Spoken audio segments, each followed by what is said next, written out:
నమస్కారం. నమస్కారం. చాలా విషయాలు, చాలా ఇంట్రెస్టింగ్ టాపిక్స్ మాట్లాడుతూ ఉన్నాం. అందులో భాగంగా కవులు, కళాకారులకు సంబంధించి చెప్పండి సార్. కవి అనేవాడు నిజంగా కనిపించని ఒక ఆయుధం అని చెప్పొచ్చు. ప్రతి చిన్న పిల్లాడి దగ్గర నుంచి పెద్దవాళ్ళ వరకు, ముసలి వాళ్ళ వరకు ఆలోచనా శక్తిని పెంచే వాళ్ళు ఎవరైనా ఉన్నారు అంటే అది కవే. ఒక పుస్తకాన్ని రచించాలన్నా, ఒక మాట చెప్పాలి అన్నా కవి అంటారు. మరి కళాకారులు ప్రత్యక్షంగా కనపడి ఎంటర్‌టైన్ చేస్తూ ఉంటారు. రకరకాల మరి వాళ్ళు భగవంతుని దృష్టిలో ఏ స్థానంలో ఉన్నారు? వాళ్ళని భగవంతుడు ఎలా సృష్టించడం జరిగింది? ఎందుకు ఈ భూమి మీద కవులని, కళాకారులని సృష్టించడం జరిగింది? చెప్పండి. సో, చాలా మంచి క్వెషన్ వేశారు మేడం. ప్రేక్షకులకు, మేధావులకు నమస్కరించి చెప్తున్నా మేడం. నేను గతంలో వీడియోలో చెప్పాను మేడం. ఈ అనంత విశ్వంలో జన్మించిన ప్రతి ప్రాణజీవి దైవానుగ్రహమే. జన్మించిన ప్రతి ప్రాణజీవి అంతర్భాగంలో ఒక ఆత్మ రూపంలో ఉండి ఆ దేహాన్ని ఆటాడిచ్చేది ఆ భగవంతుడే మేడం. ప్రతి జన్మకు ఒక కారణం ఉంది. ప్రతి ఒక మరణానికి ఒక కారణం ఉంది. ప్రతి జన్మ వృత్తి కూడా ఒక్కొక్క కారణం ఉంది మేడం. దాన్నే కర్మ అంటున్నాం. జన్మకు అది పాప పుణ్య కర్మలను బట్టి వృత్తులు వస్తూ ఉంటాయి. జనన మరణం వస్తూ ఉంటుంది. ఇది 100% సత్యం. సో ఇప్పుడు మీరు కవులు, కళాకారులు, పొలిటికల్ లీడర్సు, పాలకులు వీళ్ళంతా ఇప్పుడు భగవంతుడు సర్వకోటి ప్రాణజీవులలో ఒక్కొక్క జీవిలో ఒక్కొక్క అవతారం ఎత్తిండు.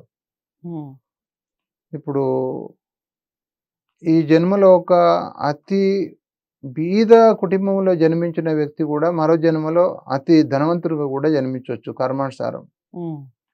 సో మనము ఇప్పుడు మీరు చూడండి, నిత్య జీవితంలో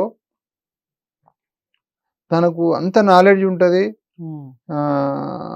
జన్మత మామూలుగా చెత్త ఏరుకొని జీవించే వాళ్ళు ఉన్నారు. ఇప్పుడు మన చెత్త ఏరే వాళ్ళు లేకుంటే కనుక ఉంటే మనం రోడ్డు మీద నడవలేం మేడం. మీరు చూడండి, మంచి నాలెడ్జ్ ఇంటెలెక్చువల్ వాళ్ళతో మనం మాట్లాడలేము. మన కర్మానుసారం జబ్బకు బ్యాగ్ వేసుకొని ఎక్కడ డస్ట్ అవ్వపడితే, ఎక్కడ కవర్ అవ్వపడితే, ఎక్కడ బాటిల్ అవ్వపడితే గల్లీ వీధి తిరుక్కుంటా అదే వ్యక్తి మంచిగా డ్రెస్ చేసుకొని ఎక్కడన్నా హోటల్లో చేసినా, ఎక్కడన్నా మన కీపర్ ఎక్కడైనా సెక్యూరిటీ పోస్ట్ ఉన్నా మంచిగా జీవించగలడు. కానీ కొందరు మీరు చూడండి, చాలా మంది ఒక్కొక్క వృత్తి ఆ దైవానుగ్రహంగా నేను భావిస్తున్నా మేడం. ప్లస్ ఇప్పుడు మీరు మేధావుల గురించి మాట్లాడారు. అది ఎవరి అనుగ్రహం అని అన్నారు. నా దివ్య దృష్టిలో చెప్తున్నా, జన్మ వృత్తి, ప్రతి వృత్తి కూడా ఆ దైవానుగ్రహమే నేను చెప్తున్నాను. సో సామాన్య మానవునికి, అందరి సామాన్య మానవులుగా జన్మకు సూత్రధారి భగవంతుడు కాదు, అందరూ కూడా పరిపాలకులు కాదు. ఇప్పుడు నేను గతంలో చెప్పాను. సో ఇప్పుడు పాలకులందరూ దైవానుగ్రహం లేనిది రాజకీయంలో రాలేరు, పరిపాలన చేయలేరు, గెలవలేరు కూడా. ఆ దైవానుగ్రహం ఉన్న వాళ్ళే ఆ పొలిటికల్గా వస్తారు, వాళ్ళు పోటీ చేస్తారు, ఆ కర్మానుసారము గెలుస్తారు, పాలిస్తారు, మళ్ళీ ఓడిపోతారు. కాలచక్రంలో అది సహజం. సో ఇప్పుడు కళాకారులు, పండితులు, మేధావులు, ఈ సినీ కళాకారులు కావచ్చు, గాయకులు కావచ్చు, రచయితలు కావచ్చు, ఇదంతా ఆ భగవంతుని విశ్వరూపంలో ఉన్న శక్తులు వాళ్ళంతా. ఆ భగవంతుని విశ్వరూపంలో ఉన్న శక్తులు వాళ్ళంతా. సామాన్య మానవునికి ఒక దిక్సూచిగా, ఒక బోధనకర్తలుగా ఆ భగవంతుడు నానా రకాల అవతారంలో, నానా రకాల కళల్లో అవతరించి ఈ సామాన్య మానవునికి మేలుకొల్పడానికి ఆ కళలను ప్రేరణ చేశాడు. అవి వాళ్ళు అమలు చేస్తున్నారు. అది ఎవరో వాళ్ళు సాధిస్తున్నాడు అంటే జన్మకర్మలో ఉంది, మానవుడు సాధిస్తాడు. ఇప్పుడు నువ్వు ప్రయత్నం చేస్తూ ఉండు, ఆ దైవానుగ్రహం ఉంటే నీ కర్మలో ఉంటే అది 100% సక్సెస్ అవుతుంది. అది మన కర్మలో లేకుంటే మనం దాన్ని శోధించము, ఆలోచన చేయము, ఆ రూట్లో పోము, మన పరిశోధన చేయము, ఆ రూట్లో పోము, ఫెయిల్యూర్ అవుతాం.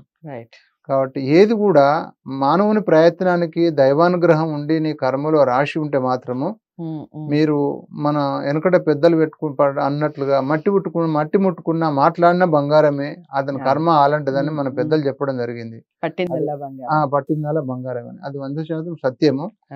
ప్రతి జన్మకు, ప్రతి కర్మకు, ప్రతి వృత్తికి దైవానుగ్రహమే అని నేను చెప్పడం జరుగుతుంది. సో వృత్తికి సంబంధించి కానివ్వండి, ముఖ్యంగా కళాకారులు, కవులు వీళ్ళందరూ కూడా మామూలుగా మీరు వాళ్ళ ప్రసంగాలను ఒకసారి అబ్జర్వ్ చేస్తే మనందరికీ ఎక్కడో చోట ఏదో ఒక కవి కనిపిస్తూనే ఉంటారు. స్వతహాగా పివిరెడ్డి సార్ కూడా చాలా పుస్తకాలు రాయటం జరిగింది. ఆయుర్వేదిక్ డాక్టరు, ఇలా రచయిత, భవిష్యత్తుకు సంబంధించిన ఎన్నో విషయాలు మనతో షేర్ చేసుకున్న వ్యక్తి కాబట్టి తను నా క్వెషన్ అడగడం జరిగింది. కారణం ఏమిటి? మరి వాళ్ళు ఏ స్థానంలో ఉన్నారు దేవుని దృష్టిలో అని. చాలా చక్కటి ఎక్స్‌ప్లెయిన్ చేశారు. మరి ఈ విషయం అందరికీ చేరువ కావాలి అంటే ఖచ్చితంగా వీడియోని లైక్ చేసి అందరికీ షేర్ చేయండి. ఛానల్‌ని సబ్స్క్రైబ్ చేసుకోండి. ఇక తదుపరి వీడియోలో ఒక మంచి పొలిటికల్ సంబంధించిన విషయం అడగబోతున్నాను. అందరూ మధ్యంతర ఎన్నికలు వచ్చేస్తాయి. మళ్ళీ ఏపీలో ఎలక్షన్స్ రాబోతున్నాయి అని ఒక టాక్ వినపడుతూ ఉంది. అది ఎంతవరకు కరెక్ట్? పివిరెడ్డి సార్ ఏం చెప్తారు తన దివ్య దృష్టితో? తనతో మాట్లాడే ప్రయత్నం చేద్దాం. నమస్తే.